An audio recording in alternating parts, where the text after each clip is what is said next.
of the fear of the unknown, essentially, but the fear of I've done this for so long and I feel like I've gotten all my processes and everything down to a science, and I feel like I've done a great job at it, but I was afraid to leave because this is kind of what I've known for so long.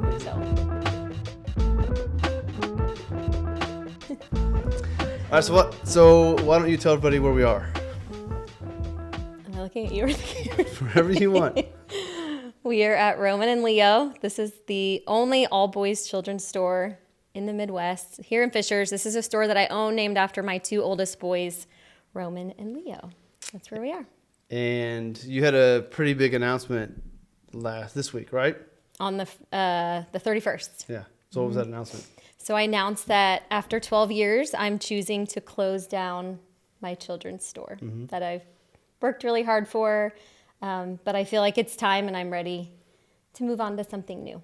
And that's why I wanted to do this episode because, one, I wanted to celebrate it. Two, I wanted to give you an opportunity to share more of the why with your customers and fans and everybody. Fans. Because I know you had the Instagram post and a lot of people have seen that you've got a lot of great comments. You sent an email today, but this can kind of share more. But also I think that what's really important is you are choosing to end a chapter in your life. And that's not an easy thing to do. And a lot of people carry on chapters too long. So I thought, what better than a real life example of somebody doing it? We can talk through, how did you come to it? What are you feeling? What's next? All that type of stuff. Answer the questions you're getting in emails, but then also bigger picture. There's going to be people who are watching this that maybe they don't have a store, but they may have something in their life it's time to let go and they're holding on, keeping themselves from moving on to what's next. So before we do that, in case there's anybody watching, listening that doesn't know about Roman and Leo, give them the backstory of starting the store. Okay. So in 2013, I had a sleepover with some girlfriends. So it was just a bunch of friends that we all went to high school together, and we were all just talking about pie in the sky. If you could do anything, what would you do? So we were all just kind of discussing different things because we all had kids and were in our careers at that point. And I said I would open an all-boys clothing store. And they were like, you should do that. Like, that is totally you. At the time, I had two sons. Leo was just a baby, and Roman was like 2.5. And so fast forward through that summer, I was on crutches due to a stress fracture in my hip. And then I found out in December of 2013 that I had a brain tumor. So I went through, I had to have surgery, have that removed. And then I chose to go ahead and start this store that I had always talked about, named it after my two oldest, Roman and Leo. And it really was more so my husband's push that said, you've been through something pretty traumatic.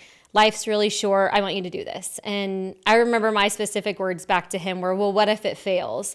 And he said, well, then you'll know.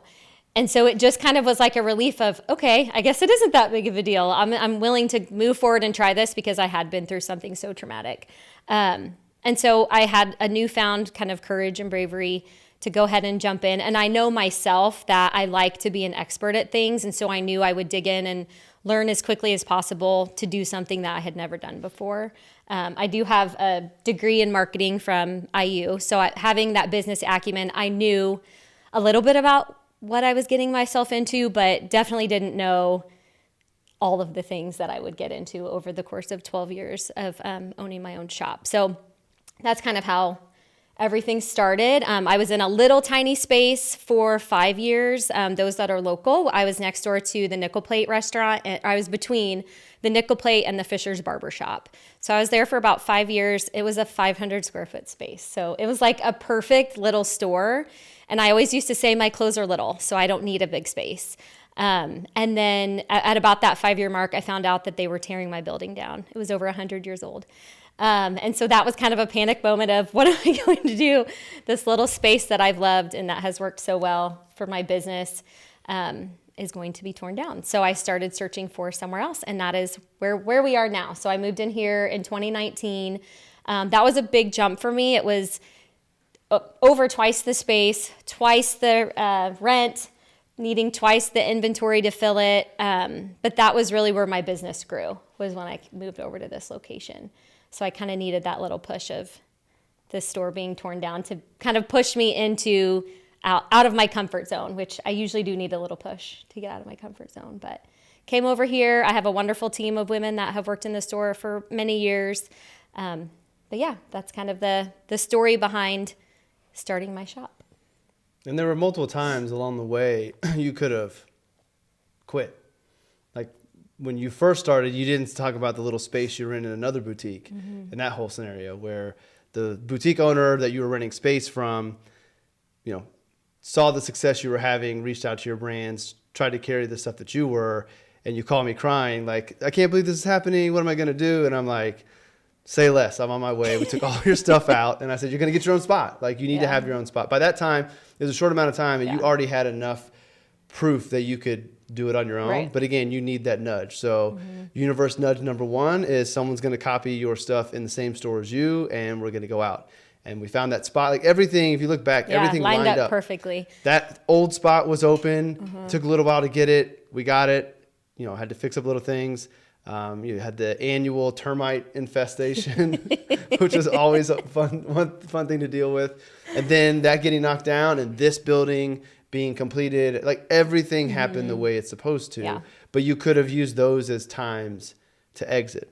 So since those weren't the times to exit and move on to the next chapter, what is it about now that like this is the time? I think the biggest thing, because this store was obviously started for my kids. I was obsessed with dressing them, always finding them cool clothes. You used to make fun of me because I'd be on the internet at night, just searching, looking for cool clothes that were different for our boys. And everyone would ask me, where do you shop for your boys? They're always dressed so cool. They always look so cute. So doing all of that back in, 2013, I feel like that was what kind of initially planted the seed of doing it. And now I've lost my train of thought. What was your question? Why now? Why now? So I started it when my boys were small. So Roman was 3 and Leo was a baby.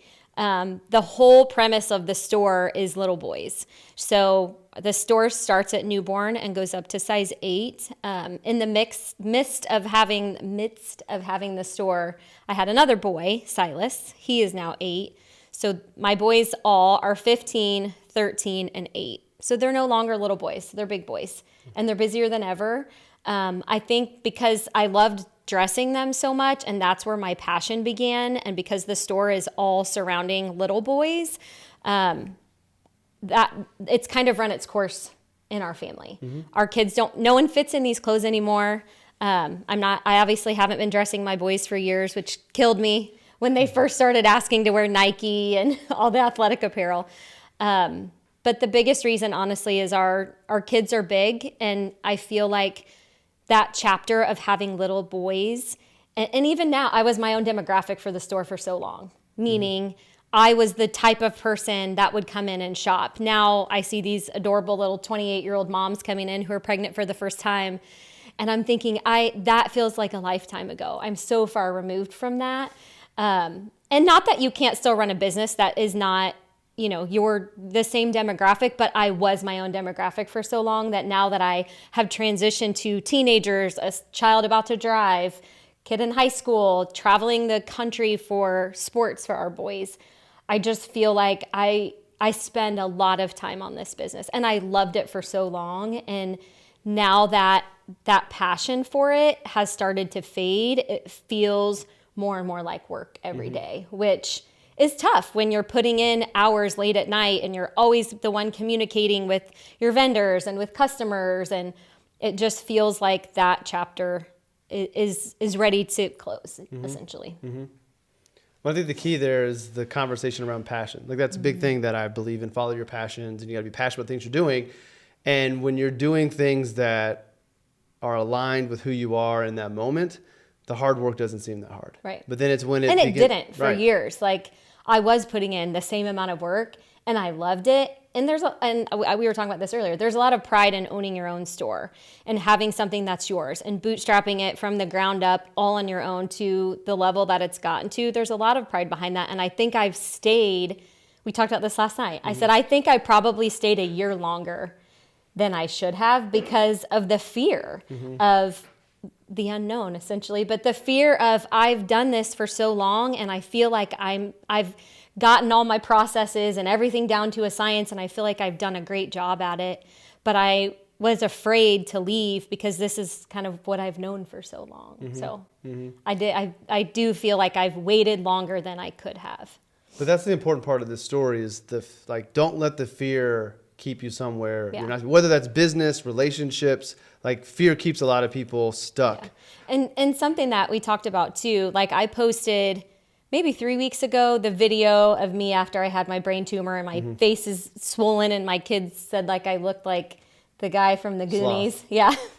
I posted that and I talked about how that gave me bravery to start the store. Like I don't think I would have been as willing to jump into it had I not gone through that. But then I also think going through all of this, it takes a lot of bravery too to decide when you're ready to be done with it and decide when it has come to a close. And I had quoted something that said, different chapters in your life are meant to be cherished and then released. And when I read that, this was probably 2 months ago, I saved it because I was like, that is how I feel. Like this, I have cherished this chapter so much and I've loved it so much. It's all right. It's I okay. know I told myself I wasn't going to cry in this video.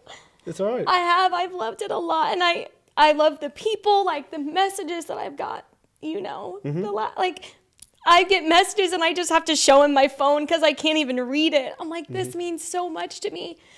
Just like the kindness that I've received the last couple of days, because like it means a lot to me that they can see how much I've poured into this business for so long. So, and the reality of it is they don't know how much you poured into it. Like no one knows that you're up until 1 a.m, spreadsheeting it, tracking down things. Like what people don't realize with the retail stores, like you make this look really, really easy. As I was thinking about this, like I don't remember exactly how they say it. In White Men Can't Jump, they talk like Billy Hoyle and Sidney Dean are talking about like the style of play. And Billy Hoyle talks about how he works really hard to make someone who's good look so bad. And Sidney Dean saying it's hard work making another man look so bad. So it's like you make this look really, really easy. And people take for granted how much work went into this. Like they don't understand that these brands, as cute as they are run by creative people who are horrible business owners. So when you put in your order, not all of them, most of them, a season ahead of these are the sizes I want and the number I want, and then they send you, when it's time to put the clothes out, they send you your shipment with no invoice comparing what you ordered versus we're just going to send you what we have. So you have to do quality control, you have to do inventory, and then you have to track them back down and say, hey, you didn't send me this, this, and this. Here's my original order. And they want to give you a credit, but you need your money. Like it's a lot of busy work. Or post office stuff. Or people trying to scam you. Yes, people out there, when you see this, if you've tried to pull one over on Ange, you did not pull one over on her. Because what you don't know is she could be a detective in another life. Because if you tell her that you did not receive something, she is calling your post office, talking to the postmaster. Postmaster says, yes, I remember putting it on their front step because the dog barked at me. So now we know it's there. And we're looking at your Instagram to see, oh, there is the outfit you said you didn't get. Yes, it's happened. It doesn't happen a lot. No. I would say 99.9% of the customers but are it has great. been caught. Yes. And so, but it drives me crazy when you do that. And I maybe could be better. I could be better by having that type of attention detail to everything. But I'm thinking about this is a $75 order that didn't cost you $75 because there's margin built in there. There's no way that this shirt and short set is worth the 3 hours of time that you put in. Like, but I also think that, those people weren't repeat offenders because like you politely let them know that and they didn't do it again. Or they happened to find it mysteriously in the bushes. Like, so like all these little things that just sucked up so much of your time. And I've told you this for years that like I would never ask you to close the store. But I think I've been ready for you to close it within the last 3 years, just because of the time spent versus like your free time, your time for yourself. You've gotten in a really good routine the last couple of years of working out, going to your class and getting all that stuff done.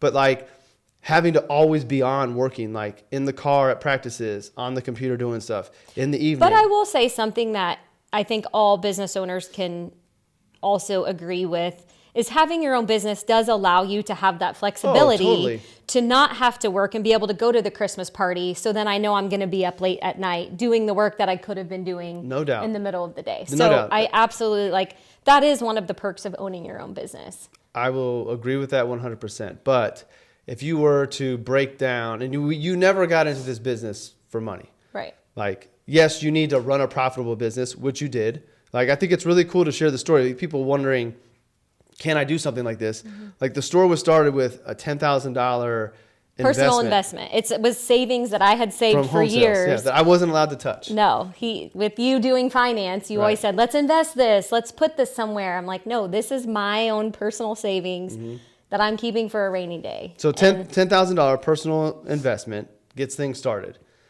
Not a cent of interest was paid over 12 years and millions of dollars of inventory purchased, not a cent purchased. Like, that's really, really impressive, but also it's manageable. But the attention to detail and all the work, but you put in the number of hours you worked versus the little that you paid yourself. Like, you might as well have gone back to working at the TGI Fridays making $2 an hour plus tips, because like that's not true. Hours worked versus what you paid, way below minimum wage. But it was never about the money. It was about the business and the passion, and that's totally okay. Which is, nice to be. But I think that's part of the reason the store did so well, is that you were able to operate from a space of passion, operate for a love of the business, and not have to have a lot of pressure other than just the pressure you were putting on yourself to grow every year. Yeah. But it was profitable every year. No, I mean, I was profitable every year, which is something I'm proud of, that I was able to run a business on my own for 12 years, lean enough. I mean, the kids' business is hard because our margins are not as great as women's. So I am proud of that. But my fear was that as I could see the passion for the business dwindling, mainly because the boys aren't in it anymore, that you were going to look back on the last few years and regret not being like at the soccer games and stuff, but just not being as present as you could be if you didn't have that. Even if you had a regular 40-hour-a-week job that stopped when you got home, like you would be able to be more present for them, for yourself. Like, I'm really excited about this next chapter of like, because you think I'm going to start making dinner. No. No. He makes dinner most nights. We used to grill too much for you to cook dinner. That's true. No, I'm excited about like being able to do day dates, because evenings, practices and stuff, I know that's not going to be the case. Even the boys are old enough, like they're home now, but like I have a flexible schedule to be able to go do day dates and stuff and have more time for us.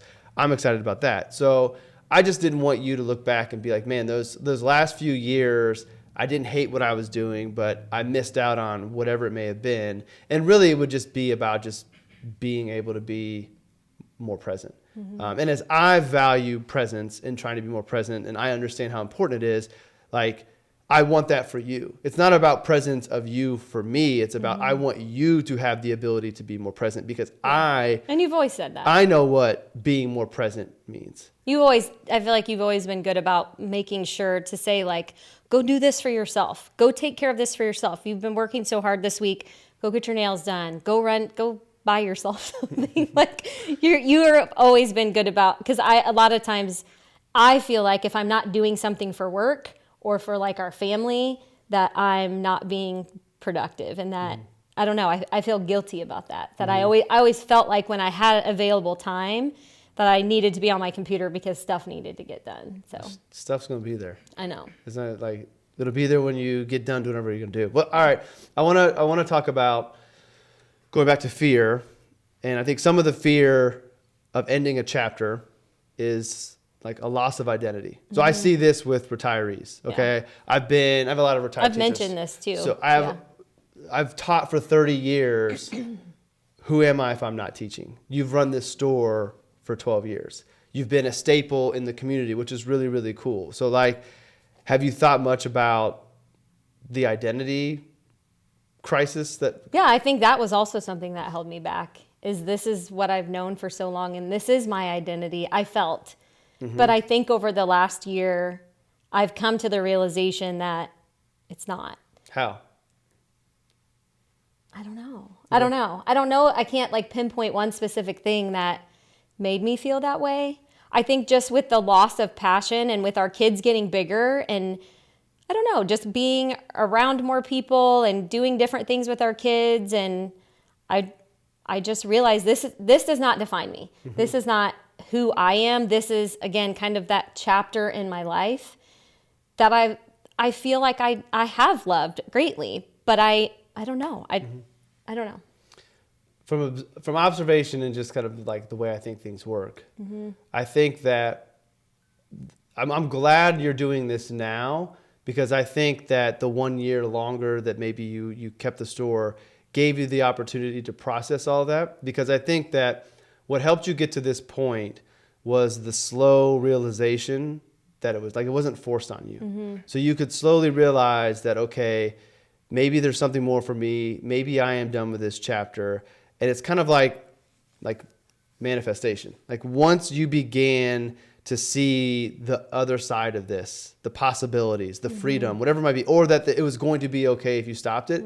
Once you saw that, then you started to mentally go there. And it made that I was like more at peace with the decision. Right. Like once I decided, I feel like there was still a little bit of back and forth, but once I kind of planted that seed, the closer I got to it, the more and more I was at peace with the decision. So maybe that's part of it too. No, I think you get there mentally first. Yeah.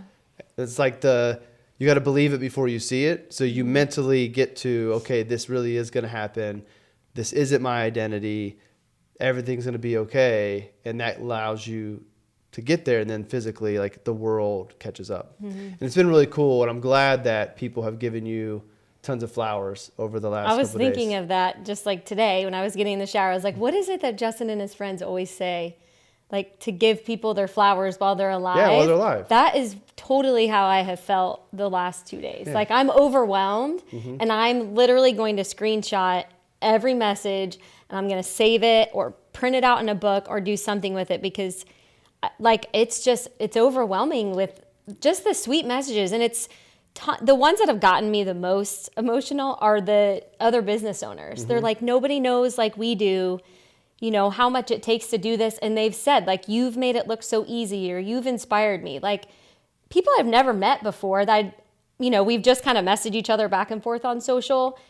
Like that meant so much to me. And I don't want to ever forget how that made me feel because you kind of get into your own world when this is your business and it can be kind of lonely. So realizing that there are some business owners out there that say like, you inspired me. I started following you because I was in a rut and it was just awesome to see all of your fun videos and what you're curating in your store. And I don't know if I shared the one, there was a woman that I was in a boutique owners group, that first one that I was in back in like 2019. She said, I don't know if you remember me, we were in this group together. And she said, I have grown children.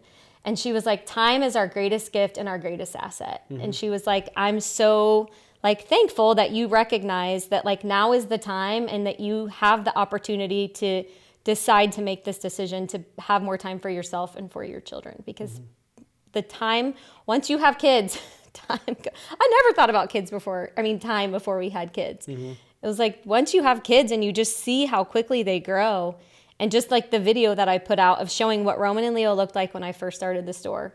And now they're a high school basketball player and Leo's traveling the country with soccer and like seeing how grown they are. It's like, gosh, that was 12 years. It goes by so fast. So that really like touched me that woman sent me that message. Because she said she has 3 adult sons. And she was like, that time goes by quickly and you're lucky that you get to, kind of reevaluate and put that priority ahead now.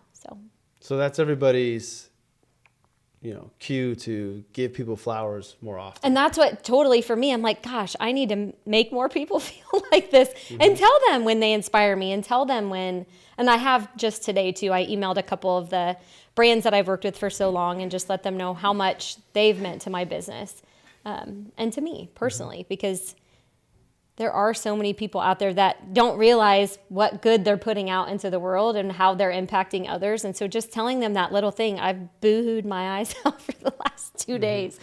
Just reading them because they didn't have to do that. They didn't have to take the time to send those messages. It's just, it means a lot. And it does make me sad to leave this, because I do feel like I have created a pretty cool community, but a lot of the people messaging me are also the moms that started with us 12 years ago.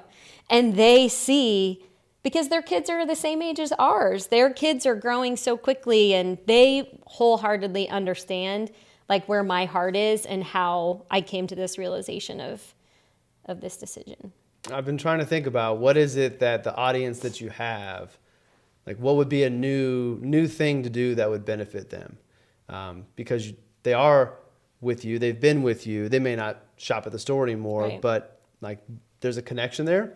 But I haven't thought of it. The only thing I can think of is something about like some type of content around raising teenage athlete boys and all the stuff that goes along with that. But I don't know what value you can provide right. in the form of a business. But I think that's what's kind of cool is the unknown. Mm-hmm. Like now I can kind of just... Who is this woman? Because the woman I married did not like the unknown. I'm not saying I love it, it must be but my it is. Kendrick Lamar quote. I say it all the time. There's beauty in completion and always faith in the unknown. Yeah. And you've heard it enough that now. Well, you even said, you're like, you're living my favorite quote, mm-hmm. Beauty in completion and faith in the unknown. Think about it. That quote is so true. There's beauty in completing this part of the chapter. Yes, it's emotional. Yes, it's sad. But it's beautiful. Like you got to write the story. I think that's where I'm emotional too. Mm-hmm. It's not even so much the sadness. It's the emotion of touching people's lives and just remembering all of the fun things that have happened. And just, even the women that work in the store, like we laugh all the time in here and tell stupid jokes, and people come in the store and we're like, we're talking about this. What do you think about? Like, it's just fun. And so recognizing that will be behind me is kind of the emotion behind it. Mm-hmm. Ashby Daniels was on a podcast later in the year last year. And he was talking about exiting his business for a new one, similar type of thing, chapter ending. And he talked to a mutual friend of ours, Carl Richards. And at the time he was, can I balance having my practice with doing this other venture? And he's like, the practice is kind of like my safety net. And Carl hit him with something that I thought was really powerful that I think about sometimes is it a safety net or is it an anchor? Meaning, like, if you let that go, even though it seems like a great thing, it may actually be holding you back from this other thing taking off. Now, the difference with Ashby is he knew what his next thing was going to be. He already had it lined up, yeah. So I'm going to pause the camera real quick when we start it, and then we'll talk about what's next.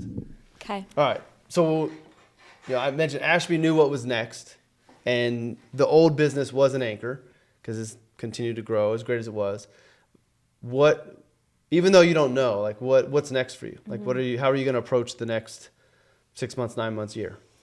Well, I've met with someone who is an intuition coach mm-hmm. that you set me up with as kind of a gift. Ishik, she'll be a podcast guest here pretty soon. Her episode is being edited right now. Okay. And she was awesome. Like I started following her after you talked about her, and I actually shared yesterday in stories one of the things that she had mentioned, or one of the things that she had posted about. And she was saying like, what are things that hold people back? I can't remember exactly how she said it, but the first thing was saying, staying where you have outgrown. Mm-hmm. And that was kind of that this is a thing that people do. And the thing that you should do to overcome that was essentially like being okay with closing the door and releasing and honoring mm-hmm. that it's okay to have that ending and to move on to something new. So just reading that spoke to me. And so I met with her, and we'll have some meetings later after the store's closed. But just to talk to someone else to kind of learn about how to internally learn more about myself and figure out what is next. I know small business is definitely always, especially women-owned businesses, like that will always be a part of my heart. And I love supporting small mm-hmm. businesses. I love helping other small business owners. I don't know in what capacity that could look like, but I know I do really love that. So I don't know. I definitely don't see myself going to a 9-to-5 type. Mm-mm. That just is not conducive for our family. But I don't know. I think just learning more about myself and figuring out maybe what that next passion is and where I could do something meaningful. Like mm-hmm. that's important to me, is thinking about this next chapter. I want to do something that matters to people and is meaningful. because I feel like even though I didn't think of this business that way, getting so many, like there was a woman that said that she struggled with never having a daughter. And she said, when I found out I was pregnant again for the third time and I found out that it was a boy, I immediately came to your store because I felt like that was a safe place. Like that meant a lot. So just knowing that like other business owners and that there are moms that I was meaningful to them, I want to do something else. I think that, and I don't know what that looks like yet, but. I'm excited for you to have the opportunity to like go internal and figure that stuff out. Cause that's where I've been living the last couple of years, and you've been catching up to me as far as the woo stuff and like the spirituality stuff that I'm into. Like the fact that you're meeting with, I'll never be at your level, but the fact that you've introduced, there's so much that I feel like our kids are so lucky that they are hearing these things and learning all the mindset things that we didn't know when we were little. That, I mean, you've helped me over the years with my mindset and just all of the different ways to look at things and reframe things. And I don't know, it obviously has worked in your favor, so I'm willing to give it a try. You don't have to get to my level. I've come to realize that as long as we stay within like a range. So as I keep on like ascending, and if you do your own ascension, we're good as long as we stay close enough together. And you're doing that. So like you meeting with Ishik, I'm really excited about that.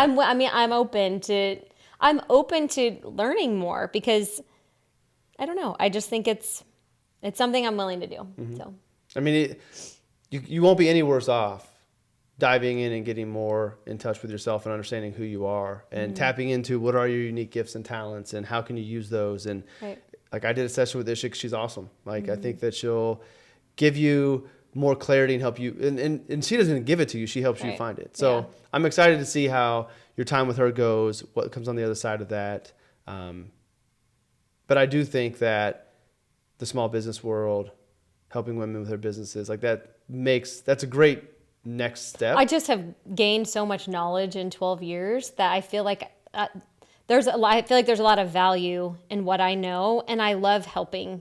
I always have. Like that's the relationships that I have with the women that own businesses. A lot of it started with, hey, can I pick your brain? Or hey, can I ask you something? And vice versa. Like not only am I helping them, but I'm relying on them too. And they always helped me. So it was just kind of a exchange, but I've always enjoyed that. So I don't know, we'll see I am sad that I had to concede that you're not ever going to come work with me. I didn't say never. Well, it wasn't until last week. Until last week, it was never. I don't want to do that. I'm not good. All the negative.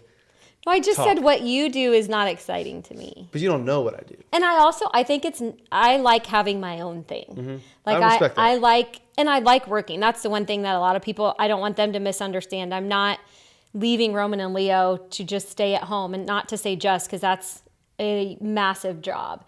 I want to still do something. I enjoy working. Well, you're not going to figure out what's next as long as you're doing this, because you won't have the capacity. You won't have the time and space. So any other things that you feel are important, questions that you've received that you want to address from your community? I don't think so. Okay. Is there anything? No, I wanted you to have the opportunity to share more about the why. And it's just that the boys are older and time, and, not that I don't think it's a bad thing that your passion has dwindled for it. I don't think that our passions stay the same all through life anyways.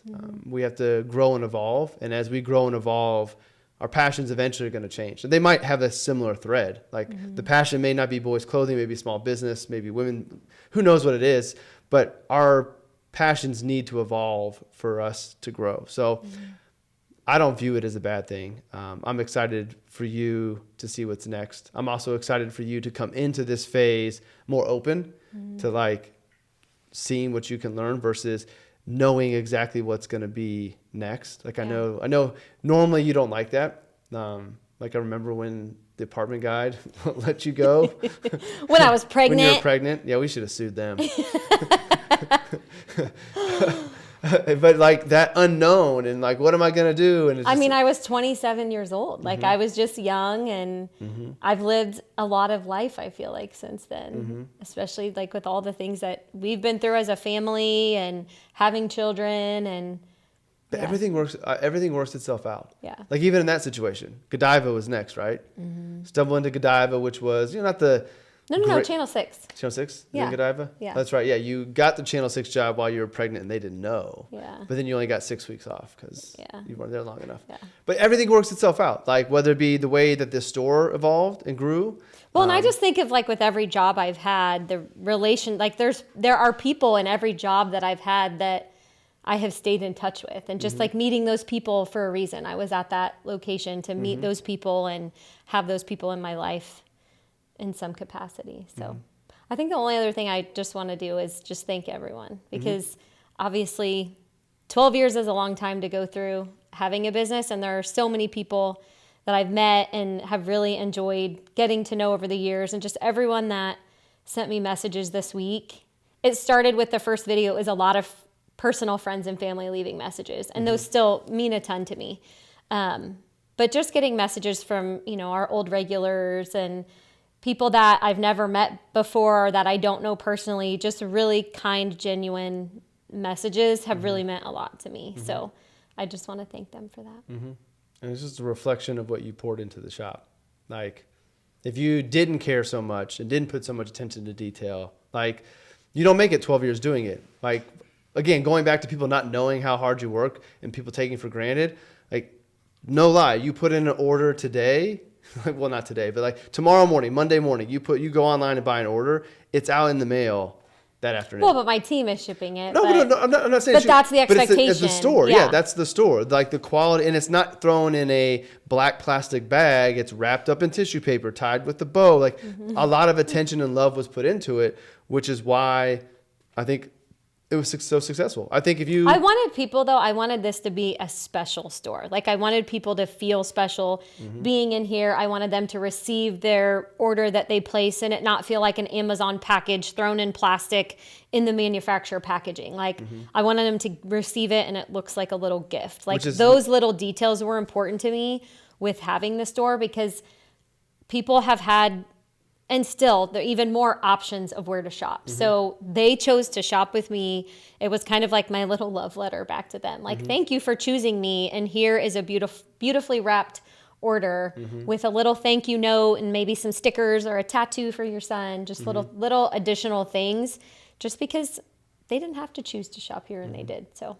Which is not the experience you get at 99% of the stores, which is why it frustrates me when you get frustrated at other people, assuming that they're going to be at your level. Like they're not. Like I've told you this. That's why one of the reasons I want to work with you. Like you're not normal. Like you're in the abnormal stage in a positive way of the way you do things. And like that's why your store like this can last for 12 years. When sadly over the 12 years, how many boutiques have we watched come and go?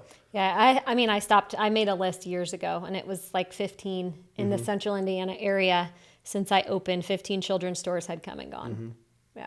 It's a lot. And not that they weren't good people and working hard, but it's like there was a difference. And I think the difference children's is a hard business. But I think the difference it was the passion and the love. And I think that if you had continued to do this, I think that the store would have begun to slowly go down to a point where maybe you would have closed because you had to, versus you were closing because I don't think I would have ever let it get to that point. But I don't think you would have intentionally. I think energetically you would have continued. I guess we'll never know. Well, yeah, that's why I'm glad you're doing it now. But I think it would have moved, and like you wouldn't be able to exactly say, oh, it's because my energy that it's not happening. But I think I think the passion and the excitement is why it's been such a success. And as that were to go away, I think it would have impacted the store. So I'm glad that you found your time and you did it on your terms, and also are seeing that no one's going to think that you're a failure. That's the last thing I want to talk about. Is 'cause I know that was a fear of yours, that closing your store might signal to the world that you were a failure, which I just think is absurd. Even if it was in the first year, like setting it up and figuring it out, even in 1 year, and then having to close it is not a failure. But 12 years of consistently being profitable and growing and having all this success, like there's no failure in it at all. I think I care what other people think. I shouldn't. That's a flaw, I guess. But I just don't, I didn't want to put it out there and have that negative connotation around a business that has my children's name on it and something that I've worked really, really hard for. So all of the messages that I have gotten shows that these moms do, and business owners do, they understand and they definitely see the why. Something you just said made me think of one other question to address, and then we'll wrap this up. Why didn't you sell it? So we talked about that because you said, let's get it evaluated. Let's look into it. I just couldn't. There are two reasons. A, our kids' names are on it. And I know no one is going to work for this business like I did. Like, I just really couldn't turn over something in our kids' names within our community and know that that I'm not a part of it, and that all of my little details and all of the things that made it the store that it is wouldn't necessarily be upheld. And then two, when I did look into selling, obviously when you sell your business, you're selling your email list, your text list, your social media. My kids have grown up on our Instagram, my store's Instagram account, and there's no way I'm getting rid of that. Like, that makes me sad to think that if I had to give that up and someone could just delete that, like their whole, Silas's whole life is on there. Like so many personal things. Like our most viral video got 1.5 million views is the picture of Roman holding Silas as a newborn baby and saying, point of view, your brother's 7 years older than you. And then it cuts to 7 years later, Silas is 7 and Roman is carrying him in the house from, I think we were at Harvest Lights, and it says, even though your brother's 7 years apart, now that you're 7, you still need your brother or your big brother, and he'll be there for you. Like, I want that forever. Like, those are my memories of my children. There's no way I was going to give up my social media because of that. And that's a part of the value. I mean, I guess you could try to discount what the sale price would be. But a social media page with 30,000 followers would help the value of the business. Totally. Yeah. And it would get to a point where, like, the reason I wanted to get evaluated is just, again, so you know. Like, I don't want you to look back. I mean, I looked at like what our revenue was and how many of our, we have a email list of 25,000 people. Like, it's all very valuable. But it wouldn't have as much value without the social media and with having to change the name, because the name is the brand. So I think I just feel better about kind of ending this chapter. I would be sad if I drove by this and it had our kids' names on it and it wasn't ours anymore. I don't know. Maybe that's selfish, but. No, I think it's okay. But I think it also plays into like. That chapter closing? Well, that, and also finances are more than money. Yeah. Like, there's a number that this would be worth. Does our family need it?